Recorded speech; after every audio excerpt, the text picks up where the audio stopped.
오늘은 광야의 식탁이라는 제목으로 말씀을 드립니다. 광야의 식탁이라 해도 되고 또 잔치라 해도 되고, 여러분, 광야와 같은 빈들판에 풍성한 잔치가 열렸습니다. 어떻게 빈들판에 과일나무 하나도 없고 그저 잔디가 가끔 보이고 그와 같은 사람이 살 수 없는 그와 같은 곳에 어떻게 식탁이 놓여지고 잔치가 벌어질 수 있습니까? 그것도 2만 명이나 되는 무리들이 배불리 먹고 남은 떡 조각이 12바구니에 가득 찰 정도로 풍성한 잔치였습니다. 어떻게 그런 일이 있을 수 있습니까? 그것은 예수님께서 행하셨기 때문에 가능합니다. 예수님이 오병이어로 그런 놀라운 잔치를 예수님이 벌려주신 것입니다. 이 오병이어의 기적은 사복음서에 다 있습니다. 성경에 많은 예수님이 행하신 기적 가운데 사복음서에 다 들어있는 건 오병이어의 기적밖에 없습니다. 그 정도로 이 오병이어의 기적이 보여주는 그 메시지가 굉장히 중요하다는 것을 보여줍니다. 이 성경 기자는 이 오병이어의 기적을 표적이라 이렇게 이야기를 합니다. 표적이란 말은 사인인데 뭔가를 보여준다는 거죠. 즉 말하자면 이 기적을 행하신 예수님이 메시아로 이 세상에 오셨는데 그 메시아가 어떤 메시아인가에 대해서 잘 사인하고 보여준다는 것입니다. 표적을 보여준다는 것이지요. 그러면 예수님이 어떤 메시아인가? 예수님은 긍휼이 많은 그런 목자의 모습으로 오신 것입니다. 그래서 병자들이 찾아왔을 때에 일일이 예수님이 그들의 머리 위에 안수하시고 고쳐주시고, 또 어떤 때는 예수님께서 직접 만나시고 만져주시고 그렇게 고쳐주시는, 마치 그 목자가 병든 양을 사랑스럽게 불쌍히 여겨서 고쳐주는 것과 같은 긍휼의 목자로 모습으로 오신 메시아라는 거예요. 두 번째로는 그분은 또 가난한 사람들, 특별히 갈릴리 사역을 3분의 2가 예수님이 갈릴리 저 북쪽 산촌에 가서 전도하셨는데, 그 사역하시면서 불쌍한 사람 문제 해결해 주고, 그리고 오늘 본문에도 보면 배고픈 사람들을 다 먹여주시고 배불리 먹여주시는 그런 사랑이 많은 왕의 모습으로. 근데 그때 당시에 왕이 헤롯 대왕이었는데, 여러분, 헤롯 대왕은 왕궁에, 화려한 왕궁에만 앉아 있습니다. 그리고 주흥을 즐깁니다. 그리고 자기를 조금만 비판하는 사람이 있으면 지도새도 모르게 제거하고 죽입니다. 근데 이런 헤롯 왕에 비하면 이 왕으로 오신 예수님은 사랑이 많아요. 그래서 가난한 자들 사이에 들어가서 그들의 친구가 되어주시고, 그들의 그 목소리를 들어주시고, 또 그들을 일일이 사랑해 주시는 그와 같은 사랑의 왕으로 이 세상에 오신 거예요. 그런가 하면 또 예수 그리스도는 말씀을 가르치려고 이 세상에 오셔. 말씀이신데 육신을 입고 이 땅에 오셔서 말씀을 가르치는. 하늘에 계시는 예수님 외에는 알 자가 없어요. 하늘에 계시다가 오신 분이기 때문에 그분만이 하나님의 깊은 계획과 섭리와 하나님의 계시를 그분만이 알 수 있는 거예요. 그래서 예수님은 가르치는 사역을 많이 하셨어요.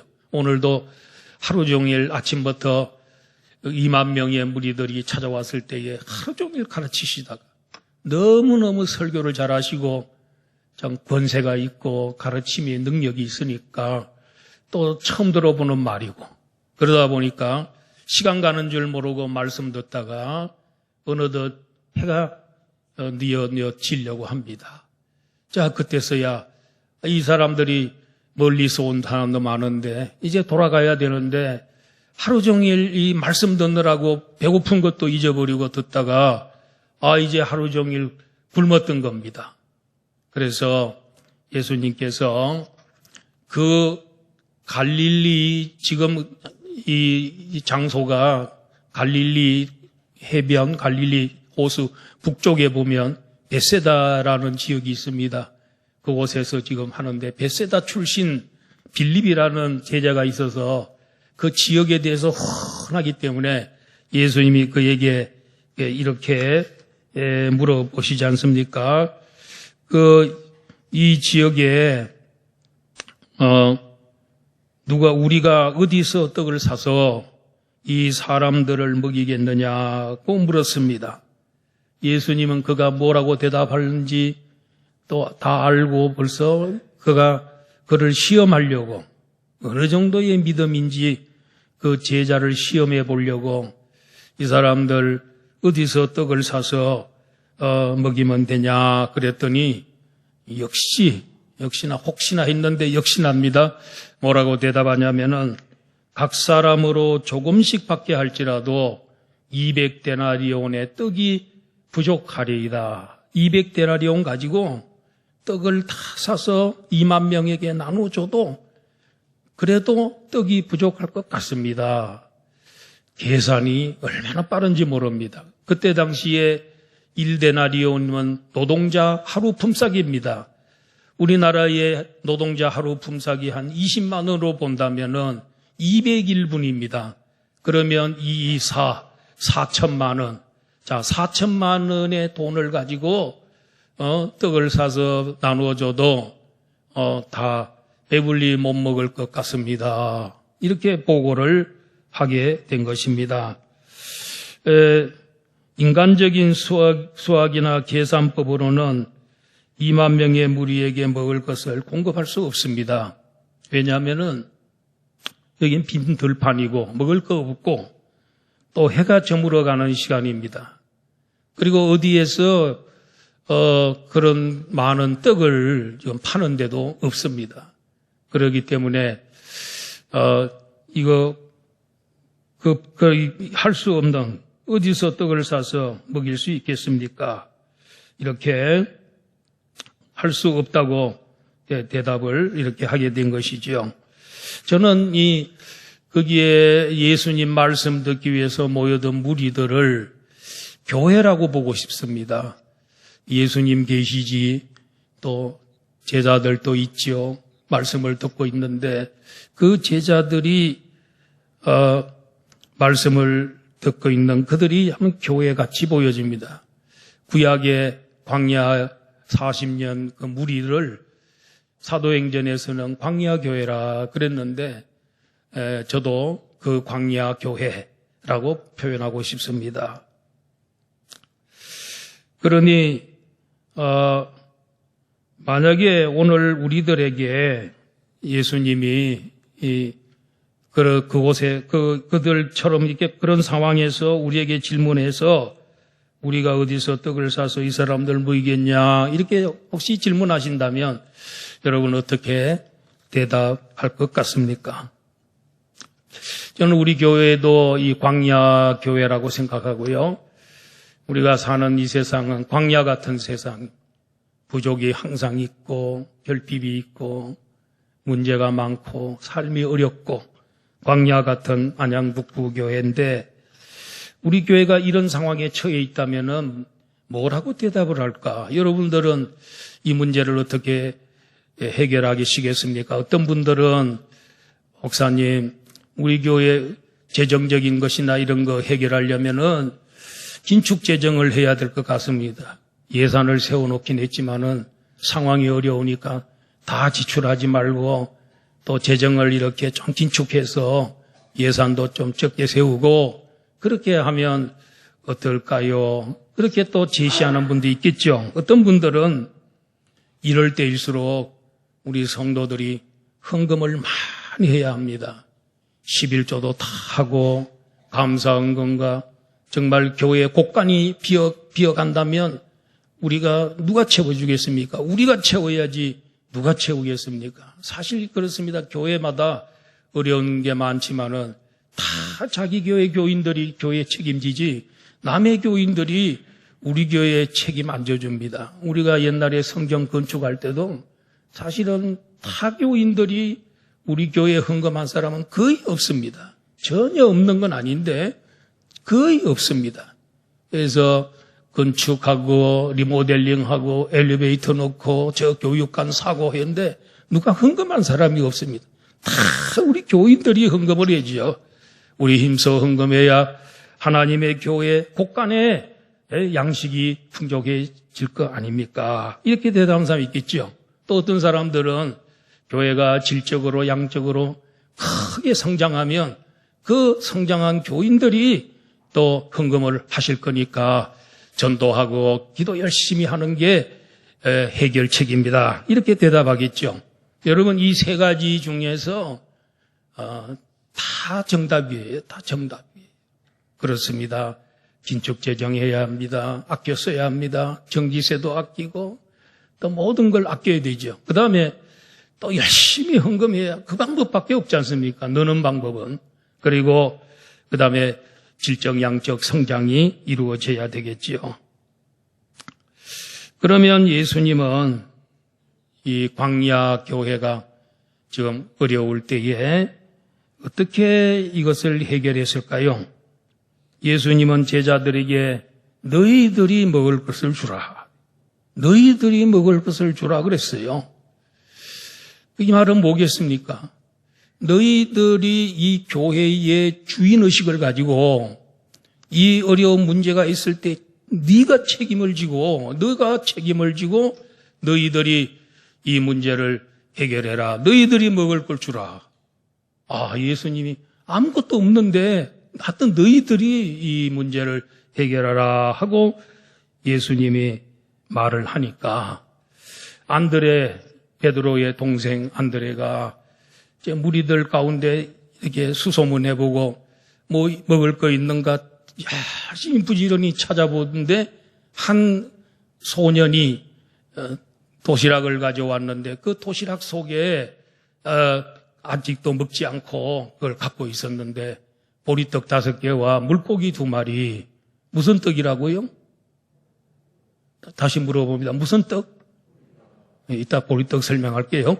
하여튼 이 보리떡 5개와 물고기 2마리, 이걸 가지고 있는 걸 가지고, 예수님께서 그거 4개로 가져와라. 그래. 보고 하니까 예수님께서 그거 4개 가져와라. 그래. 그래서 이 어린아이의 그 오병이어를 예수님이 손에 받아 들었습니다. 그런데 이 안드레가 찾아오는 것까지는 좋은데 예수님께 그걸 드리면서 뭐라 그러냐면 그것이 이 많은 사람에게 얼마나 되겠습니까? 선생님, 이건 간의 기별도 안 갑니다. 한 사람이 먹어도 간의 기별도 안 가는데 이거 가지고 뭐 어떻게 해결하려고 그럽니까? 이렇게 부정적으로 예수님께 말씀을 했습니다. 그런데 예수님은 그것을 내게로 가져와라 해서 예수님의 손에 오병이어가 이제 들려졌습니다. 이제 그때부터 놀라운 변화의 역사가 시작된 것입니다. 그러면 이 광야에 식탁이 마련되고 50명씩 100명씩 앉아서 이 배불리 먹고 12바구니가 남는 놀라운 기적, 이 놀라운 기적은 어떻게 일어나게 됐는가? 첫째로는 희생할 때 기적이 일어났다는 것입니다. 어린아이가 자신이 먹어야 할 것을 먹지 않고 주님이 달라고 할 때에 그것을 몽땅 주님 앞에 다 드리는 한 아이의 헌신, 한 아이의 희생, 이것이 기적을 낳았다는 것입니다. 예수님이 능력이 많기 때문에 이스라엘 나라는 특별히 돌멩이가 많습니다. 그래서 2만 명 사람들에게 여러분 다 돌멩이 하나 골라서 드십시오. 이렇게. 그래 돌멩이 잡으니까 그러면 이제 기도합시다 해서 돌이 떡이 되어서 빵이 되어서 먹도록 해달라고 기도하면 될까요? 안 될까요? 예수님이 기도하면 다 되는 줄 믿습니다. 그런데 예수님 그런 방법 안 택하고 돌로 떡 만드는 거 예수님 거부하셨어요. 광야에서도 거부하셨어요. 그러면 왜 그러실까? 변화와 기적의 역사는 희생을 통해서 이루어진다는 것을 교훈하기 위해서, 제자들에게 교훈하기 위해서 그런 방법을 택하지 않았습니다. 자, 요한복음 12장 24절 다 같이 앞에 쳐다보시고요. 시작. 내가 진실로 진실로 너희에게 이르노니 한 알의 밀이 땅에 떨어져 죽지 아니하면 한 알 그대로 있고 죽으면 많은 열매를 맺느니라. 예수님 돌아가시기 며칠 전에 이 말씀을 주셨습니다. 내가 이제 곧 죽는다. 그걸 비유로 한 알의 밀이 땅에 떨어져 죽으면 그대로 있으면 아무것도 아니지만 죽으면 많은 열매를 맺느니라. 이 말씀하시고 예수님은 며칠 후에 골고다 십자가에서 예수님 십자가에 달려서 돌아가셨습니다. 대신 죽어주셔. 한 알의 밀알처럼 죽었습니다. 죽을 이유가 없는데 밀알이 되셨습니다. 그래서 그 죽음으로 인해서 오늘 우리가 구원을 받고 있는 거 아닙니까? 온 인류에게 구원의 길이 열리지 않았습니까? 얼마나 많은 구원의 열매가 맺어졌습니까? 예수님 한 분의 희생, 예수님 한 분의 헌신으로 인해서 오늘 이 세상이 구원의 길로 가게 됐다는 것입니다. 우리 교회도 이 재정이 지금까지 지내오면서 보면 부족하지는 않았는데 그렇다고 해서 뭐 넉넉해가지고 감당이 안 될 정도로 넘치게 있었던 것, 그건 또 아닌 것 같습니다. 이렇게 이런 말 해도 되는지 모르겠는데 39년 동안 제가 보니까 한 번도 우리 교회 재정이 없어가지고 저희의 사례금이나 혹은 또 우리 부교육자들 직원들의 사례가 없어서 좀 늦어졌거나 지체되거나 그런 적은 한 번도 없습니다. 참 그걸 보면 우리 교우들의 헌신과 교우들의 그 희생과 그 교회 사랑의 마음이 때문에 참 그런 건 없었다. 그리고 매월 일용할 양식을 항상 채워주셨다. 항상 재정에 본재정에 남았지 없은 적은 거의 없었다. 야, 그걸 보면은 참 이것도 놀라운 이 축복이라고 생각이 됩니다. 근데 어떤 때 보면 우리가 큰 일을 할 때 있어요. 성전 건축할 때, 그 다음에 이 리모델링 할 때, 엘리베이터 설치할 때에, 저 교육관 살 때, 뭐 이런 그런 큰 이 프로젝트를 가지고 우리가 사역할 때는 또 이렇게 하나님이 그 마음을, 성도들의 마음을 감동해서 그 큰 헌금을 하신 분들이 있어요. 어떤 분들은 7천만 원, 어떤 분들은 또 3천만 원, 5천만 원, 뭐, 이렇게, 참 헌금을 이렇게 하신, 그래서 이 재정이 막 계속 자금 공사를 하니까 금방금방 들어가지 않습니까? 그때 보면은 의외의 인물들이 해가지고 나타나서 한 6, 7천만 원을 이렇게 헌금하겠다. 야, 그래서 전 상상도 할 수 없는 그런 중력자도 아닌데도 그런 분들이 나타나고 이래서 그 충당하고 이런 걸 보게 됩니다. 그래 이런 희생과 헌신 이런 것들이 결국은 이 교회를 세워가고 또 프로젝트를 완성하는데 큰 힘이 되고 도움이 되고 나머지 분들도 다 십시일반으로 이렇게 했기 때문에 된 겁니다. 앞으로 이제 어떤 분들, 성도 중에 어떤 분들이 이제 제가 뭐 문제 잘 해결되고 부동산 문제 잘 해결되고 뭐 되면 헌금하겠습니다. 하는 분들이 제가 줄 잡아 보니까 5억은 되더라고, 앞으로. 할렐루야.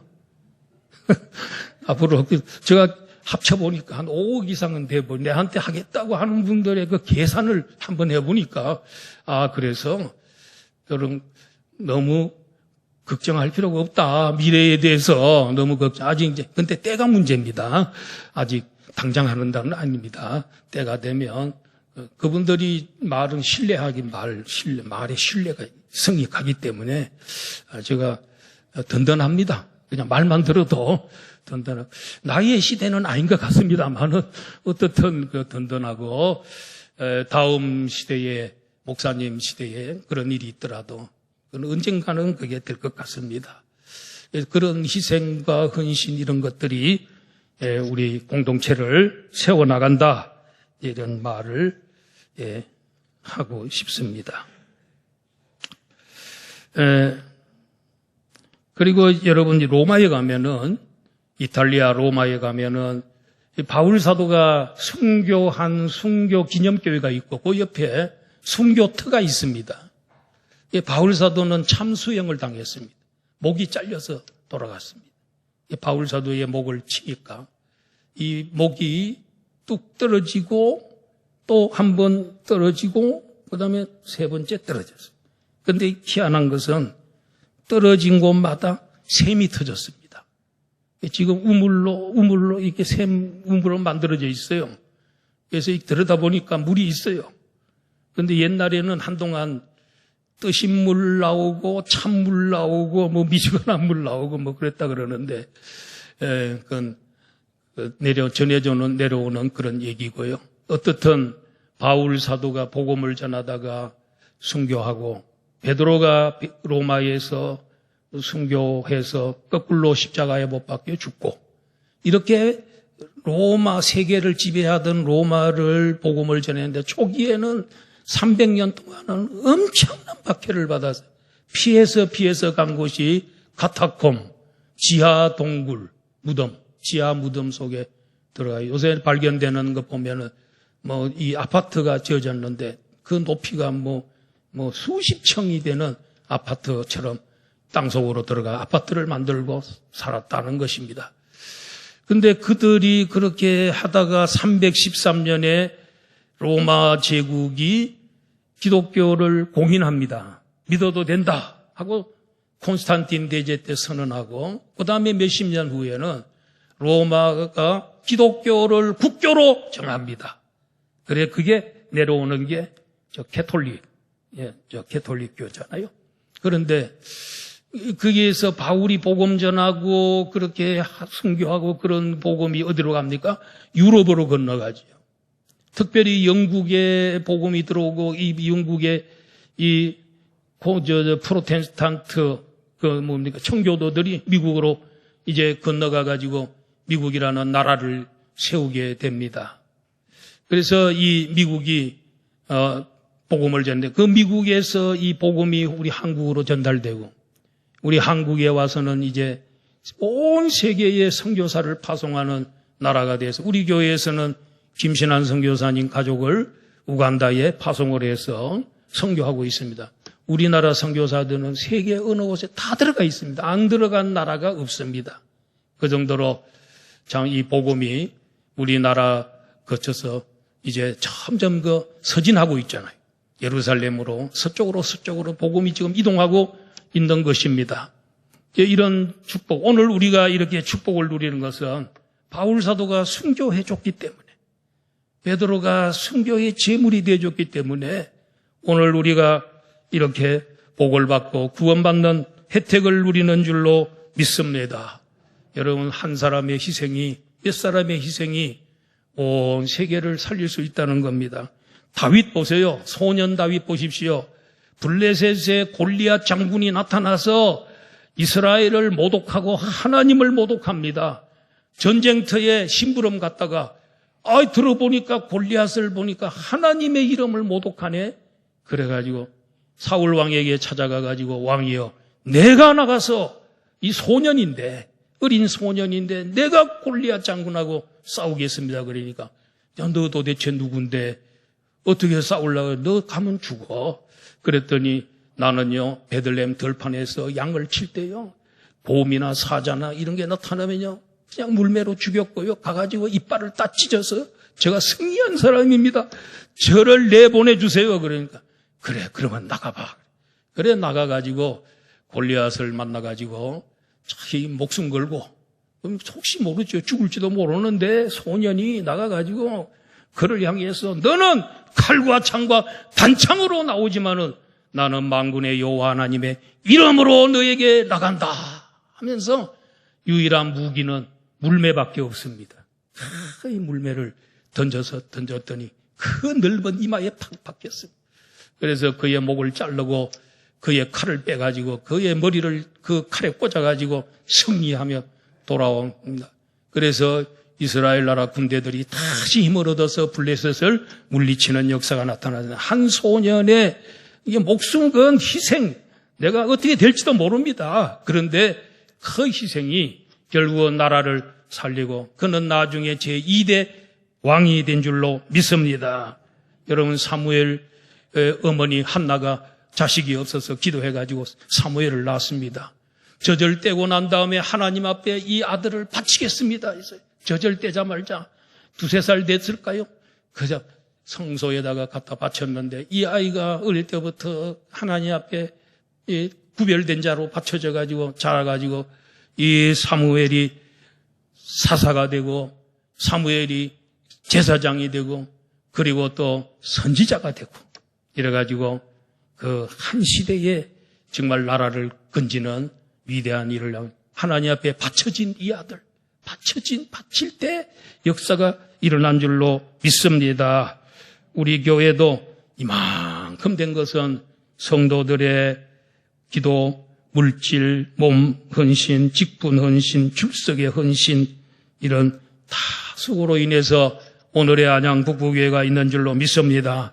여기 영국의 유명한 아프리카 선교사 리빙스턴이 어느 날 영국에 있는 교회 스코틀랜드 사람이다. 원래는 교회에서 이제 선교 헌금을 하려고 이제 바구니가 돌아가고 있었는데 헌금 바구니가 돌아가는데 자기는 바칠 게 아무것도 없어가지고 생각결에 내가 돈은 없으니까 나를 바치자 이래가지고 헌금 주머니 위에 자기가 올라가 앉아가지고 나를 바칩니다. 이래. 그래 결국은 리빙스턴이 아프리카의 남부 쪽으로 가서 사역을 잘 했으니까 유명한 선교사가 되지 않았습니까? 어린 시절에 하나님 앞에 나를 바칩니다. 자기를 헌신할 때 아프리카가 구원받는 역사가 있는 줄로 믿습니다. 광야의 식탁은 희생할 때 마련된 줄로 믿습니다. 두 번째로는 언제 기적이 일어납니까? 감사할 때 기적이 일어납니다. 예수께서 떡을 받으시고 그 무리들 앞에서 예수님 그걸 가지고 감사의 기도를 하나님 앞에 올려드렸습니다. 여러분 부끄럽지 않습니까? 그렇게 많은 2만 명이 모였는데 아유 조그만한 혼자 먹어도 이렇게 배가 차지 않는 그걸 들고 감사하다 그러니까 야 어떻게 그게 어울리지가 않잖아요. 감사할 게 그래도 뭐 한 추럭 정도 있어야 그래도 감사할 건데 그냥 요거 조그만한 거 들고 혼자 먹어도 다 배고프고 채워지지 않는 그걸 가지고도 감사 기도를 했습니다. 그 아이의 헌신이 귀하고 또 그 떡도 얼마나 귀한지 모릅니다. 그게 전부입니다. 그곳에 있는 떡의 전부입니다. 저는 어릴 때 가난한 동네에서 이렇게 살았는데 보리밥을 많이 먹었습니다. 제가 초등학교 다닐 때 도시락을 어머니께서 싸주시는데 90%는 보리밥, 10%는 이밥. 그래가지고 거기에다 감자 하나 넣어주고 그건 도시락을 딱 까보면은 그냥 제일 먼저 이제 감자 먹고 그다음에 그 흰밥 그걸 이제 먹거나 그다음 보리밥 먹기 싫어요. 근데 집에 오면 가끔 보리떡을 해주는 경우가 있습니다. 근데 보리떡은 그때는 별로 맛이 없었어요. 요새는 뭐 별미라 해가지고 가끔 뭐 어디 보리밥 먹으러 가는 사람도 있고 이랬는데 별로 영양가도 없어요. 보리밥을 먹으면은 빵기가 얼마나 많이 나오는지 몰라요. 먹고 나면 그냥 빵국 몇 번 끼고 나면 배가 고파버리죠. 그 정도로 그 영양가가 별로 없습니다. 이스라엘 나라도 미리 주식이고 보리는 굉장히 좀 낮게 봅니다. 근데 이 보리로 만든 떡을 5개, 보리떡 5개, 이걸 예수님이 이걸 받아들고 감사 기도를 하나님 앞에 진심으로 올려드린단 말이에요. 그러니 온 물이 보는 가운데서 감사 기도를 올린 것인데, 그 다음에 물고기 2마리는 어느 정도일까요? 고등어일까요? 꽁치일까요? 예, 그게 아니고 그냥 멸치 수준, 그런 그냥 밑반찬 하라고. 보리떡 먹다가 조금 이렇게 목이 잘 안 넘어가면 그 멸치 좀 먹으라고 그렇게 준 걸 거예요. 그거 하찮은 것이지만은 감사하게 귀하게 생각했던 것입니다. 예수님은 하찮고 귀한 것도 바쳐지면, 하나님 주님의 손에 바쳐지면 그걸 참 귀하게 여기시고 진심으로 감사를 드린 것을 볼 수가 있습니다. 청교도들이 미국으로 건너갔는데, 건너가가지고 오랜 세월 만에 미국을 대서양을 건너갔는데, 얼마 지나지 않아가지고 절반 이상이 굶어 죽고 병들어 죽었습니다. 그래서 전국적으로 금식 기도를 선포했습니다. 그러다가 더 어려운 일이 생겨가지고 위원들이 모여서 금식 기도 한 번 더 하자고 모여서 회의를 하는 중에 어떤 농부 한 분이 일어나더니, 이제 달리 생각합시다. 어려움도 있지만은 감사할 것이 있지 않습니까? 첫째, 신앙의 자유가 있지 않습니까? 얼마나 우린 신앙의 자유를 찾아 이곳에 왔는데 이 신앙의 자유가 있으니 감사하고, 두 번째로는 우리나라는 정치적인 자유가 있으니까, 영국 같은 데서 왕이 막 짓누르고 이런 청교도들을 박해하고 그런 거 없고, 우리는 정치적인 자유가 있으니 감사하지요. 그리고 우리 앞에 이 강활한 대지가 있는데, 이 넓은 대지, 이거 개간하고 이 넓은 땅, 이게 우리가 있으니 하나님께 감사해야 되잖아요. 그래, 감사의 주간을 만듭시다. 제가 그러면 금식하려고 하는데 감사 주간으로 바꿔버렸습니다. 그 나중에 그게 계기가 돼가지고 추수감사절이 생긴 줄로 믿습니다. 감사했습니다. 찾아보면은 감사할 게 참 많다. 여러분, 욥도 보세요. 자식 다 잃고 재산 다 날라가, 온몸에 건강 다 잃어버리고, 사랑하는 마누라가 하나님 욕하고 죽으라 그러더니 어디 갔는지 모르고, 그런 상황 속에서 자기는 잿더미 위에 앉아있는 그런 처량한 시절이었지만은 그가 뭐라고 하나님 앞에 이야기를 합니까? 자, 욥기 1장 21절 다 같이 시작. 이르되 내가 모태에서 알몸으로 나와 싸운저 또한 알몸이 그리로 돌아가올지라. 주신 이도 여호와시요 거두신 이도 여호와시오니 여호와의 이름이 찬송을 받으실지니이다. 이게 지금 찬송할 상황입니까, 여러분? 그런데 하나님이 주셨다가 하나님이 필요해서 가져갔다면 하나님 뜻대로 됐으니까 하나님께 찬송할, 나는 지금은 이해가 안 되지만은 하나님 뜻대로 되었으니 하나님 찬송합니다. 감사합니다. 야, 이게 욥의 신앙 아닙니까? 우리도 그저 원망 불평만 하지 말고 정말 찾아보면은 감사할 게 너무너무 많다는 거예요. 어떤 성도가요, 밤에 강도가 들어와가지고 집에 재산 다 가져가 버렸어요. 이 성도니까 아무것도 남은 거 없고 이래가지고 하나님 앞에 기도를 할 것밖에 없어서 기도만 이렇게 오래오래 하고 있다 보니까 감사가 생각나더래요. 첫째, 지금까지 강도에게 안 당하고 지금까지 온 거 감사하고, 두 번째, 강도가 다 가져가지 않고 내 생명 남겨놓은 거 감사하고, 내가 강도가 되지 않은 거 감사하고, 항상 조심하면서 살아라고 하나님이 교훈해 주신 거 감사하고. 할렐루야. 오늘 우리들도 아무것도 없는 것 같은데도 찾아보면 감사할 게, 진짜 감사할 게 너무너무 많다는 것입니다. 한 번은 예수님이 지나가는데 10명의 문둥이들이, 나병 환자들이 예수님 우리를 불쌍히 여주세요. 우리 가까이 못 오니까, 부정하니까 우리를 좀 고쳐달라고 10명이 기도하고 호소하고 부르짖었습니다. 그래, 너희들 말이야, 너희들의 몸을 제사장들에게 가서 보여줘라. 제사장들은 그때 당시 의사와 같은 거예요. 나병이 낫다 안 낫다를 판명하는 사람이 제사장들이었어요. 너희 몸 가서 보여보라. 가다 보니까 다 나버렸네. 그래서 그 중에 한 사람, 사마리아 사람은 가던 길을 돌이키고 예수님 앞에 와가지고 무릎을 꿇어 엎드려서 선생님 감사합니다. 예수님 감사합니다. 내 나병이 낫습니다. 너무너무 감사합니다. 예수님이 10명이 다 고침받았는데 9명은 어디 갔느냐? 너가 감사로 왔는데 너밖에 없느냐? 그래 감사하는 그에게 예수님이 뭐라 그럽니까? 내 믿음이 일어나 가라. 내 믿음이 너를 구원하였느니라. 여러분, 이 사람은 병도 낫고 뭐도 받았어요? 구원도 받고 영혼 구원도 받고. 할렐루야.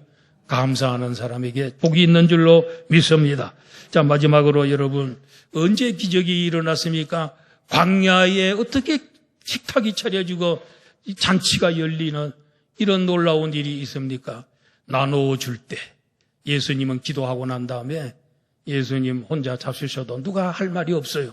그런데 그걸 제자들에게 나눠준, 제자들은 그걸 가지고 또 무리들에게, 배고픈 사람들에게 나눠주고, 근데 이상하게 예수님의 이 손에 이것이 나눠주고 나면 또 생기고 또 생기고 또 그들도 또 나눠주고 나면 또 생기고, 이렇게 해서 다 우리들이 배불리 먹고, 여러분들 요새도 먹을 때 나는 물론 어떤 때 너무 과식할 때도 있지만은 성경에는 배불리 먹여준다 그랬기 때문에 하나님이 배가 좀 불러도 괜찮구나 하는 그런 생각을 합니다. 너무 과식하면 안 되겠지만은. 그리고 그래서 다 배불리 먹고 12바구니에 가득 차게 남았습니다. 이건 참 여러분 수학으로는 도저히 풀 수 없는 수학이에요. 그래, 믿음의 법칙, 믿음의 수학으로만이 해석할 수 있는 거. 오병이어로 다 배불리 먹고 12바구니 남았다. 여러분이 예수님은 우리 영혼 문제도 책임지시고, 그리고 그분은 우리 육신의 문제도 책임지시고, 그는 하나님이시라는 거예요. 그는 하나님이시라는, 요한복음은 예수님이 하나님이라는 걸 증명하는 책이 요한복음이에요. 예수님 하나님의 아들이심을 보여주려고 요한이 이 부분을 기록하고 있는 것입니다. 예수님은 이 요한복음 후반부에 보면은 생명의 떡과 생명의 음료에 대해서 계속 얘기합니다. 그럼 이걸 성찬식으로 보는 거예요. 성찬식. 예수님 자기 몸을 나눠주고 떡을 나눠주는 것은 예수님 자기 몸을 나눠주는 것으로 성찬을 보고 있다가, 그러다 누구든지 이 예수님의 나눠주는 살을 먹지 않으면 구원받지 못하고 음료를 마셔야만이 구원받는다, 이 얘기 나오다가 예수님 그 다음날 갈보리산 십자가에서 자기 몸을 찢어주시고 우리를 위해서 피 흘려주심으로써 우리에게 구원을 주시고 우리와 영원히 함께 살게 하신 줄로 믿습니다. 그래서 이렇게 나눠주는 거, 나눠주는 삶이 우리에게 필요합니다. 남에게 나눠주고 베푸는 사람에게 어떤 복을 주실까요? 누가복음 6장 38절 시작. 주라, 그리하면 너희에게 줄 것이니 곧 후이되어 누르고 흔들어 넘치도록 하여 너희에게 안겨주리라.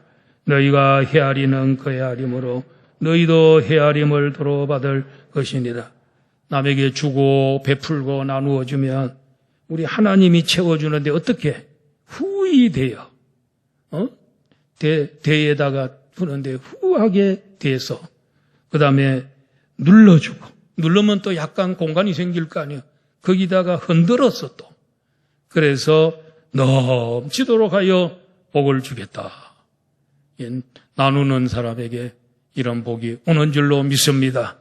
오늘 그럴 때 기적의 역사가 일어납니다. 광야의 식탁은 우연히 일어난 거 아닙니다. 희생이 있는 곳에, 그리고 감사가 있는 곳에, 나눔이 있는 곳에 기적이 일어납니다. 오늘 우리 안양국부교회도 광야교회입니다. 늘 부족이 있습니다. 그런데 희생하는 사람이 있을 때 정말 풍성한 교회가 되고 역사를 이루는 교회가 됩니다. 감사하는 교회가 되어야 됩니다. 그리고 나눠주는 교회가 되어야 될 줄 믿습니다. 이런 놀라운 기적을, 풍요를 여러분 우리 교회도, 여러분의 가정에도, 여러분의 사업터에도 있기를 주의 이름으로 축원합니다.